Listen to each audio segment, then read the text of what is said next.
ఈరోజు మన encounter news నేను మీ కే విజయభాస్కర్. ఎవరైతే ఓటర్లు లోపలికి పోవాలనో వాళ్ళందరినీ బయటికి పంపించేది కాకుండా ఎవరైతే బయటి నియోజకవర్గాల నుంచి వచ్చారో వాళ్ళందరినీ తీసుకొని క్యూలో పెట్టి దొంగ ఓట్లు జరిపించేటువంటి పరిస్థితి. ఆఖరికి పత్రికా రంగంలో ఉన్నటువంటి విలేకరులకు ఈ యొక్క ఎలక్ట్రానిక్ మీడియాలో ఉన్నటువంటి టీవీ ఛానల్స్కు కెమెరాలకు ఎవరిని కూడా ఈ 13 బూతుల్లో ఉన్నటువంటి ఈ బూతుల దగ్గరికి ఎవరిని కూడా ప్రవేశం లేకుండా వాళ్ళందరినీ కూడా తరిమివేసినటువంటి సంఘటన గుర్తుపెట్టుకోవాలి. ఈరోజు కొంతమంది పత్రికల్లో రాస్తున్నారు స్వేచ్ఛగా జరిగింది. 30 సంవత్సరాల తర్వాత పులివెందుల్లో ప్రజాస్వామ్యం బాగా విరజిల్లింది, ప్రజలు స్వేచ్ఛగా ఓట్లేసి తెలుగుదేశాన్ని గెలిపించినారని చెప్పి వార్తలు రాస్తూ ఉంటే అసలు చూసి వీళ్ళ యొక్క రాతలకు నవ్వుకోవాలనో లేకుంటే సిగ్గుతో తలదించుకోవాలనో అర్థం కానటువంటి పరిస్థితి. నేను అడుగుతున్నాను, ఈరోజు ఈ పత్రికలను అడుగుతున్నా, అక్కడటువంటి అధికారులను అడుగుతున్నా, అక్కడటువంటి తెలుగుదేశం పార్టీ నాయకులను అడుగుతున్నా, గతంలో పులివెందుల్లో భయానక వాతావరణం ఉన్నటువంటి విషయం వాస్తవం, నేను కూడా ఒప్పుకుంటున్న దానికి. కానీ నేను ఒకటి కోరుతున్నాను, జగన్మోహన్ రెడ్డి గారి ముఖ్యమంత్రి అయినప్పటి నుంచి లేకుండా ఉంటే జగన్మోహన్ రెడ్డి రాజకీయాలకు వచ్చినప్పటి నుంచి దాదాపు వాళ్ళ తండ్రి చనిపోయిన తర్వాత 2009లోనో 2010లోనో ఆయన యాక్టివ్గా వైఎస్ఆర్ కాంగ్రెస్ పార్టీ పెట్టడం, ఎన్నికల్లో పాల్గొనడం జరిగింది. 2009లో 2 సార్లు బై ఎలక్షన్స్ వచ్చినాయి. 2009 నుంచి 2014 లోపల పులివెందుల నియోజకవర్గంలో 2 సార్లు బై ఎలక్షన్స్ వచ్చినాయి. ఒకసారి విజయమ్మ పోటీ చేసింది, జగన్మోహన్ రెడ్డి పోటీ చేశాడు. ఎక్కడే కానీ దొంగ ఓటు జరిగినటువంటి సందర్భంగా కూడా లేదు. ఈ సందర్భంగా నేను గుర్తు చేస్తున్నా ప్రతి ఒక్కరికి. ఆ రోజు కాంగ్రెస్ అధికారంలో ఉండింది. ఎలక్షన్లు జరిగితే విజయమ్మకు 1,00,000 చిల్లర మెజారిటీ వస్తుంది. అదే పార్లమెంట్లో జగన్మోహన్ రెడ్డి నిలబడితే 5 లక్షల చిల్లర ఓట్లు కడప పార్లమెంట్లో మెజారిటీ వచ్చినటువంటి విషయాన్ని ఈ తప్పుడు రాతలు రాసినటువంటి ఈ పత్రికలకు ఒకసారి గుర్తు చేస్తున్నా. 2010లో జగన్మోహన్ రెడ్డి గారు వైఎస్ఆర్ కాంగ్రెస్ పార్టీ స్థాపించిన రోజు ప్రజాస్వామ్యబద్ధంగా ఎన్నికలు జరగలేదా? మీరు చెప్పండి. ఆ రోజు ఉన్నటువంటిది కాంగ్రెస్ ప్రభుత్వం అత్యంత స్వేచ్ఛతో ఆ రోజు ఎన్నికలు జరిగితే ఎక్కడే కానీ డిపాజిట్లు కూడా రాకుండా, కాంగ్రెస్ పార్టీకి కానీ తెలుగుదేశం పార్టీకి డిపాజిట్లు రాకుండా జగన్మోహన్ రెడ్డి అఖండ విజయం సాధించాడా లేదా? అది ప్రజల యొక్క మద్దతు ఉందా కాదా? ఒకసారి ఆలోచన చేయండి. ఆ ఎన్నికల తర్వాత 2014లో జగన్మోహన్ రెడ్డి గారు అసెంబ్లీకి పోటీ చేసినప్పుడు నేనే పోటీ చేశా.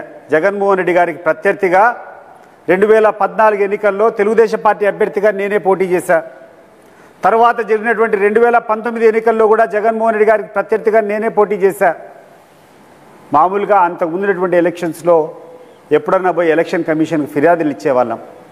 ఎన్నికలు స్వేచ్ఛగా జరగలేదు, పలాన్ పోలింగ్ బూత్లో ఆక్రమించుకున్నారు, రిగ్గింగ్ జరిగింది, ఇవి రీపోలింగ్ చెప్పమని చెప్పి అంతకుముందు జరిగినటువంటి ఎన్నికల్లో మేము ఫిర్యాదులు ఇచ్చేవాళ్ళం. కానీ జగన్మోహన్ రెడ్డి ముఖ్యమంత్రి అయినప్పటి నుంచి, జగన్మోహన్ రెడ్డి రాజకీయాలకు వచ్చినప్పటి నుంచి, జగన్మోహన్ రెడ్డి క్రియాశీలకంగా పులివెందుల నియోజకవర్గంలో నిలబడుతున్నప్పటి నుంచి ఒక్కరోజు కూడా తెలుగుదేశం పార్టీ తరపున మేము ఎన్నికల్లో అక్రమాలు జరిగాయని చెప్పి ఫిర్యాదు ఇవ్వలేదు. ఇది వాస్తవం, ప్రతి ఒక్కరు కూడా గుర్తుపెట్టుకోవాలని చెప్పి నేను ఈ సందర్భంగా తెలియజేస్తున్నాను. 2009 తర్వాత జగన్మోహన్ రెడ్డి ముఖ్యమంత్రి అయిన తర్వాత ఎన్నో ఎన్నికల్లో నేను నిలబడినా, నా కుటుంబ సభ్యులు నిలబడినారు తెలుగుదేశం పార్టీ తరపున. నేనేం వైఎస్ఆర్ కాంగ్రెస్ పార్టీ కాదు, ఆ రోజు తెలుగుదేశం పార్టీ తరపున నిలబడినా. నా కుటుంబం నుంచి మా తండ్రి అయినాడు సర్పంచ్గా, మా తల్లి అయింది సర్పంచ్గా, నా తమ్ముడు అయినాడు సర్పంచ్గా. ఈరోజు ఎవరైతే ఇన్ఛార్జ్గా ఉన్నాడో బీటెక్ రవి, వాళ్ళ యొక్క చిన్నమ్మ సర్పంచ్గా ఎన్నికైంది. వాళ్ళ యొక్క తమ్ముడు భరత్ రెడ్డి సర్పంచ్ అయినాడు. ఈరోజు యాక్టివ్గా తెలుగుదేశం పార్టీలో ఉన్నటువంటి పేర్ల పార్సాద్ రెడ్డి వాళ్ళ తల్లి సర్పంచ్గా గెలిచింది. మరి నేను అడుగుతున్నాను, ఇంతమంది మేము తెలుగుదేశం పార్టీ తరపున అక్కడ జరిగినటువంటి ఎన్నికల్లో మేము గెలవగలిగినామంటే, స్వేచ్ఛాయుత వాతావరణంలో జరగకుండా ఉంటే నేను గెలిచేదానికి అవకాశం ఉందా? మీరు కొన్ని పత్రికల్లో రాస్తున్నారు తప్పుడు కథనాలు. 30 సంవత్సరాలుగా అసలు పులివెందుల్లో ప్రజాస్వామ్యం లేదు అని మాట్లాడుతున్నారు. ఈ రాతలు రాసినటువంటి పత్రికలకు ఈ యొక్క వార్తలు ప్రసారం చేసేటువంటి ఛానల్స్ నేను అడుగుతున్నాను, ఒకవేళ 30 సంవత్సరాల నుంచి పులివెందుల్లో పూర్తి అక్రమాలుంటే మేమందరం గెలిచినటువంటి వాస్తవమా? ఇది ఒకసారి మీరందరూ కూడా ఆలోచన చేయాలి. అండ్ ఎస్పెషలీ జగన్మోహన్ రెడ్డి గారు ఏ రోజైతే యాక్టివ్గా క్రియాశీలకంగా పులివెందుల నియోజకవర్గంలో రాజకీయాలు చేస్తున్నాడో అప్పటి నుంచి ఇప్పటి వరకు ఏ ఎన్నికల్లో కూడా ఆయన ఏ మాత్రం ప్రలోభాలకు కూడా గురి చేయలేదనేటువంటి విషయం పులివెందుల్లో ఉన్నటువంటి ప్రతి ఒక్కరికి తెలుసు. అన్ని ఎన్నికల్లో మేము పోటీ చేశాం. ప్రతి ఒక్క పోలింగ్ స్టేషన్లో పోలింగ్ జరుగుతూ ఉంది. ప్రజలు స్వేచ్ఛతో ఓట్లు వేస్తూ ఉన్నారు. కానీ నిన్న జరిగినటువంటి సంఘటన ఒక భయంకరమైనటువంటి సంఘటన. ఈ రాష్ట్రంలో ఉన్నటువంటి ముఖ్యమంత్రి ఆయన కొడుకు మెప్పు కోసం వాళ్ళకేందో వాళ్ళ కళ్ళల్లో ఆనందం చూసేదానికి వాళ్ళకేదో కుప్పంలో ఎలక్షన్లో ఓడిపోయారు కాబట్టి దానికి ప్రతీకారం తీర్చుకోవాలనే ఉద్దేశంతో ఈరోజు వాళ్ళు పులివెందుల్లో తీసుకొని వచ్చినటువంటి సాంప్రదాయం ఆలోచన చేస్తే భారతదేశంలో ప్రజాస్వామ్యవాదులందరూ కూడా ఈరోజు ఎంత బాధపడుతున్నారో అంత తీవ్రంగా ఆవేదన చెందుతున్నారు.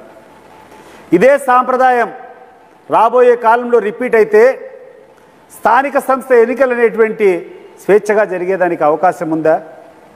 ఈరోజు ఎంతోమంది స్థానిక సంస్థల్లో పోటీ చేయాలని చెప్పి ఆ యొక్క ప్రజాస్వామ్య స్ఫూర్తితో వాళ్ళకు ఉన్నటువంటి టాలెంట్ను నిరూపించుకోవాలనో వాళ్ళకు ఉన్నటువంటి సేవాభావాన్ని ప్రజలకు చూపించాలనో లేకుండా అంటే వాళ్ళ యొక్క రాజకీయంగా వాళ్ళు ఎదగాలో అని చెప్పి ఉన్నటువంటి ఆశావాదులకు అందరికీ ఏమైనటువంటి సందేశం ఇస్తామో ఒకసారి ఆలోచన చేయండి. ఈరోజు ఒక విచ్ఛిన్నకమైనటువంటి పరిస్థితి పులివెందుల్లోనే కూర్చొని జగన్మోహన్ రెడ్డికి ఇంత పట్టున్నటువంటి పరిస్థితుల్లో కూడా మేము ఇంత గొప్పగా మెజార్టీ సాధించామని చెప్పి రాబోయే కాలంలో ఈ రాష్ట్రంలో ఆంధ్ర రాష్ట్రంలో ఉన్నటువంటి అన్ని ఎలక్షన్స్ను కూడా ఇదే దౌర్జన్యంగా చేసుకునేదానికి మొదలుపెట్టేటువంటి పన్నాగం ఇదని చెప్పి గుర్తు చేస్తున్నా. నేను అడుగుతున్నాను, ఈరోజు ఎవరైతే గ్రామాల్లో ఉండి ఓట్లు వేయాలనో ఆ గ్రామస్తులందరినీ బయటికి తరిమేస్తారు. ఎవడైతే ఆ ఊరికి సంబంధం లేదో ఆ వ్యక్తులందరినీ తీసుకొని వచ్చి క్యూలో నిలబెట్టారు. ఈరోజు మాకున్నటువంటి పేపర్లు, ఎందుకంటే మాకున్నటువంటి ఫోటోలు ఆడినటువంటి ప్రెస్ వాళ్ళని లోపలికి పంపించలే, పోలీసులే తీసుకొని దౌర్జన్యంగా ఎవరి దగ్గర కెమెరా ఉన్నా కూడా లాక్కొని, ఆఖరికి సెల్ ఫోన్లు ఉన్నా లాక్కొని ఇక్కడికి లేదని చెప్పి తరిమేసినటువంటి సంఘటనలు. కేవలం మా దగ్గర ఈరోజు ఎన్నో ఫోటోలు ఉన్నాయి, అవన్నీ ఉన్నాయంటే తెలుగుదేశం పార్టీ వాళ్ళు క్యూలో ఉండే వాళ్ళందరినీ పిక్చరైజ్ చేసి ప్రశాంతంగా ప్రజాస్వామ్యబద్ధంగా ఎన్నికలు జరుగుతున్నాయని చెప్పి వాళ్ళు ఇచ్చినటువంటి ఫోటోలు, వాళ్ళు ఇచ్చినటువంటి క్లిప్పింగ్స్. మరి వాళ్ళు ఇచ్చినటువంటి క్లిప్పింగ్స్లో ఉన్నటువంటి వ్యక్తులు ఆ యొక్క ఫస్ట్ వ్యక్తి నుంచి లాస్ట్ వ్యక్తి వరకు ఎవరు అతనిది ఏ ఊరు అని చెప్పి మేము క్లియర్గా చెప్పినప్పుడు, క్లియర్గా ఆధారాలు ఉండేటప్పుడు జమ్మలమడుగు సంబంధించినటువంటి వ్యక్తులు, కమలాపురం సంబంధించినటువంటి వ్యక్తులు, వేంపల్లికి సంబంధించినటువంటి వ్యక్తులు ఆడ క్యూలో నిలబడుకొని దొంగ ఓట్లు వేస్తూ ఉంటే ఆ ఎన్నికలు కూర్చొని ఆ యొక్క ఎన్నికల రిజల్ట్స్ కూర్చొని ప్రజల మీదకి రుద్దడం సమంజసమా అని చెప్పి ఎన్నికల కమిషన్ను ఒకసారి ఆలోచన చేయమని చెప్పి కోరుకుంటున్నాను. ఈరోజు ఇటువంటి సంఘటన జరిగినప్పుడు ఇది క్యాన్సిల్ చేసి మళ్ళా స్వేచ్ఛా వాతావరణంలో నువ్వు ఎన్నికలు జరిపితే రాష్ట్రంలో ఇటువంటి సంఘటనలు పునరావృతం కావు. కానీ మీరు ఒక కొత్త సాంప్రదాయాన్ని పెట్టారు. 10 మందికి చూపించేదానికి 13 పోలింగ్ స్టేషన్స్ ఉంటే 11 పోలింగ్ స్టేషన్స్లో లేకుండా 2 పోలింగ్ స్టేషన్స్లో రీపోలింగ్ చేయాలని చెప్పి ఆదేశించడం వల్ల అది కొత్త డ్రామా కాదా అని ఎలక్షన్ కమిషన్ అడుగుతున్నాను. 11 పోలింగ్ స్టేషన్స్ వాళ్ళు పూర్తిగా రిగ్గింగ్ చేసుకున్న తర్వాత, వాళ్ళకు కావలసినటువంటి వ్యక్తులతో ఓట్లు వేసుకున్న తర్వాత ప్రజాస్వామ్యబద్ధంగా ఎన్నికలు జరగకుండా 2 పోలింగ్ స్టేషన్లో నువ్వు మళ్ళా రీపోలింగ్ ఆర్డర్ చేస్తే దీన్ని ఏమనుకోవాలా అని చెప్పి ఎలక్షన్ కమిషన్ నేను అడుగుతున్నాను. మీకు అన్ని పవర్స్ ఉన్నాయి. మీకు ఎన్నికల సమయంలో ఈ దేశంలో ఉన్నటువంటి అత్యంత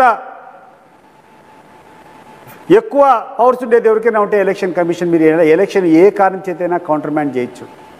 మరికి మీకున్నటువంటి పవర్ను ఉపయోగించి ఈ ప్రజాస్వామ్య విధానాన్ని సంరక్షించాల్సింది పోయి ఈ రకమైనటువంటి ఎవరైతే ద్రోహులు ఉన్నారో, ఎవరైతే ఓట్ల దొంగలు ఉన్నారో, ఎవరైతే వాళ్ళ స్వార్థం కోసం ప్రజలకు తప్పుడు సందేశాలను పంపించాలని ప్రయత్నం చేశారో వాళ్ళకు సహకరించే రకంగా ఉండడం కరెక్టా అని చెప్పి నేను అడుగుతున్నాను.